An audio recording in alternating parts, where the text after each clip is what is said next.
Alors là, le message là, il est excellent. Je pense que je peux le prêcher dimanche prochain. Mais non, mais c'est pas ton message, Saïd. C'est le message de qui? C'est un pasteur, mais il a un bon message. Je peux le prendre pour dimanche. Mais non, tu peux t'inspirer, mais tu peux pas aspirer le message de quelqu'un d'autre. Mais je ne vais pas le transpirer non plus. Le message là, il est excellent. Et je Oui, mais pense ça que doit pour venir les du brebis, Saint-Esprit, je ça pense doit- pour l'auditoire, il correspond. Oui, mais lui, son auditoire, c'est pas ton auditoire. Il n'y a pas les mêmes besoins, forcément, Saïd. Tu sais, aujourd'hui, avec Internet, j'ai Alors on n'a remarqué, pas le droit de prendre des messages des autres et de les on prêcher. a le droit de s'inspirer, mais on n'a pas le droit de faire du copier-coller. Il faut vraiment être D'accord. inspiré par le Saint-Esprit. Tu connais tes brebis, tu sais ce qu'elles ont Ouais, mais besoin. moi, je me sens pas compétent comme lui. Il est plus fort que moi, lui. Ouais, mais là, franchement, tu me rappelles les anciens responsables de l'Église. Eux, des fois, ils prêchaient dans une langue que personne ne comprenait.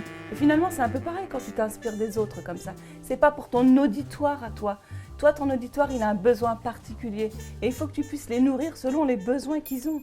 Tu dois pas faire exercer un certain contrôle finalement sur ton assemblée, parce que en donnant des messages qui sont pas les tiens, tu ne réponds pas à leurs besoins.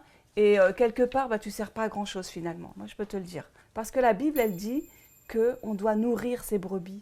Et c'est important que les gens comprennent l'enseignement qu'on leur donne. Je comprends, Fatima.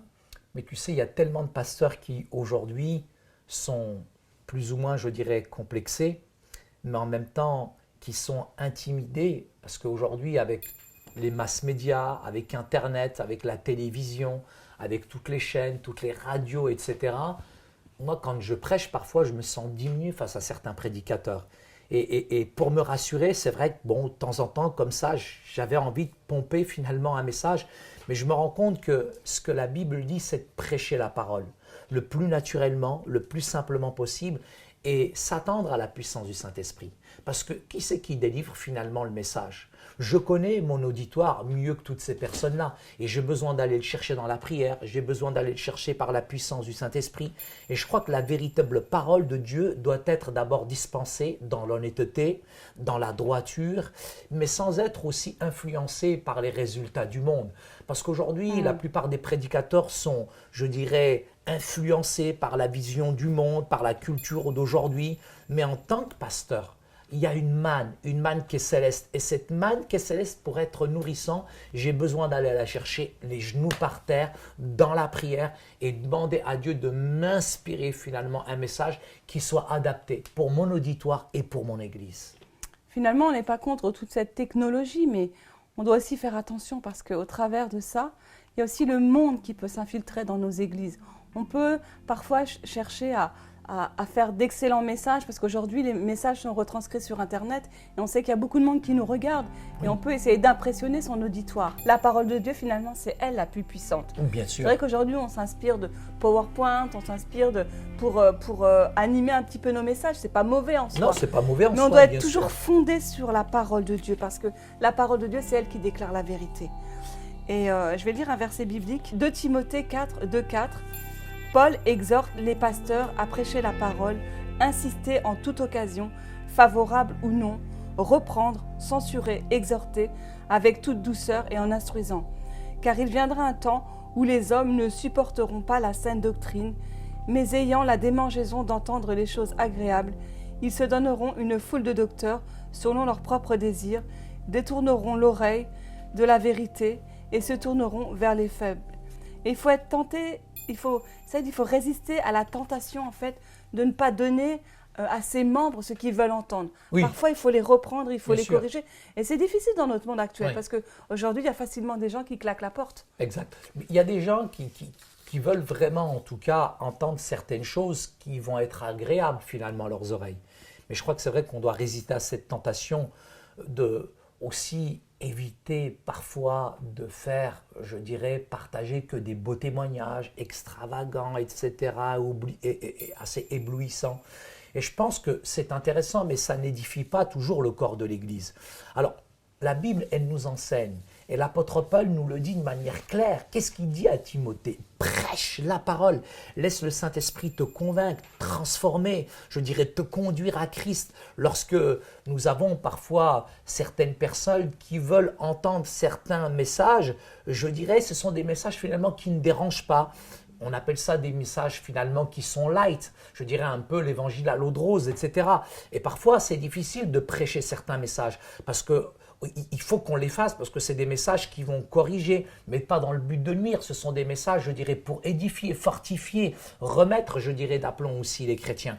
Et parfois, il y a des chrétiens, ça leur plaît pas, et puis là, ça commence véritablement à irriter leurs oreilles, donc ils vont ailleurs. Mais tant pis, la Bible, elle nous dit, elle est claire, il n'y a pas de compromis, il faut prêcher sa parole. Il se peut aussi que certains recherchent aussi des messages, je dirais un peu populaires finalement, qui vont attirer des foules, qui vont attirer des personnes, mais on doit prêcher la parole, Fatima, en esprit et en vérité. J'ai remarqué que certains pasteurs veulent trop être agréables finalement aux chrétiens. Ils veulent avoir beaucoup de monde aussi dans leurs églises. Ils veulent garder leur brebis. Dans la politique du chiffre, parce qu'on veut être agréable aux chrétiens, on veut garder son auditoire sans dire certaines vérités qui vont les froisser, qui vont les heurter. D'autres vont accueillir plutôt, je dirais, des messages, mais un peu spectaculaires, où c'est vraiment l'émotionnel qui est en avant. Et là, je crois qu'il faut faire très très attention, parce que ce n'est pas l'émotion, je dirais, qui va nourrir leur foi, c'est la puissance de la parole. Je pense qu'il est important pour nous de laisser l'œuvre de la puissance du Saint-Esprit nous édifier et transformer, je dirais, nos communautés. C'est elle, c'est la puissance du Saint-Esprit, c'est sa parole qui transforme. Et ce ne sont pas des sensations et des émotions. Donc j'ai envie de dire aux pasteurs peut-être qui nous écoutent, certains qui se diminuent parce qu'ils n'ont pas de grands messages, de grandes prédications, tout d'abord qui dépendent du Saint-Esprit. Que le message, ils vont le chercher les genoux par terre dans la puissance de la prière. Et peu importe les messages éblouissants, c'est eux qui connaissent l'auditoire, c'est eux qui vont être nourrissants. Et c'est vrai qu'ils ont besoin d'être nourrissants. On a aussi des efforts à faire pour aller, je dirais, apporter un message qui soit conséquent. Il n'y a pas de secret. Il faut passer du temps dans la prière, dans le message et demander, réclamer à Dieu, je dirais en tant que pasteur, mais qu'est-ce que tu veux que je donne finalement à mon auditoire? Que ce soit, je dirais, dans la vie de chaque jour, que ce soit, je dirais, avec l'estrade ou derrière l'estrade. Déjà, notre vie, Fatima, et j'ai envie de dire notre famille, est un message en soi-même. Je dirais, et certains pasteurs, peut-être qu'ils n'ont pas de grands messages extraordinaires, etc., ce qu'on appelle les messages tape à l'œil, mais en même temps, leur vie, quand je regarde la simplicité de leur vie, quand je regarde leur consécration, c'est en soi déjà un message et ils peuvent être en tout cas encouragés parce que la parole qu'ils reçoivent vient aussi de la foi. Et Romains chapitre 10, verset 17 nous donne un texte qui est assez extraordinaire et qu'on pourrait méditer justement. Je suis assez d'accord avec toi dans tout ce que tu dis, mais j'aimerais quand même rajouter quelque chose, c'est que les pasteurs, bien sûr, doivent s'attendre au Saint-Esprit, prier pour avoir un bon message, mais ils doivent aussi s'adapter à notre monde contemporain. Et c'est vrai qu'aujourd'hui, on ne peut plus faire par exemple des messages trop longs. Trop longs, tout à fait. On ne peut plus allez, mettre le ton. Presse, hein, ça devient long votre leçon là. Oui, mais je suis désolée, il faut que ça soit court, ça, d'un message. Non, ça ne doit pas être trop Fatima.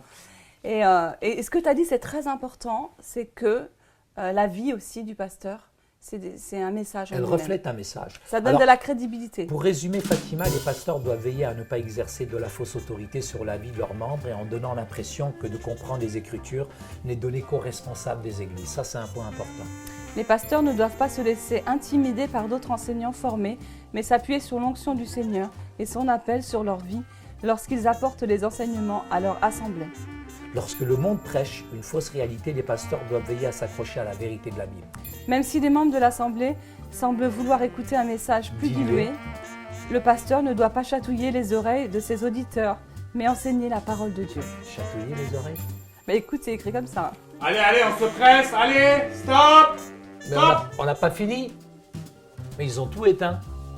On va prêcher quoi maintenant sans lumière?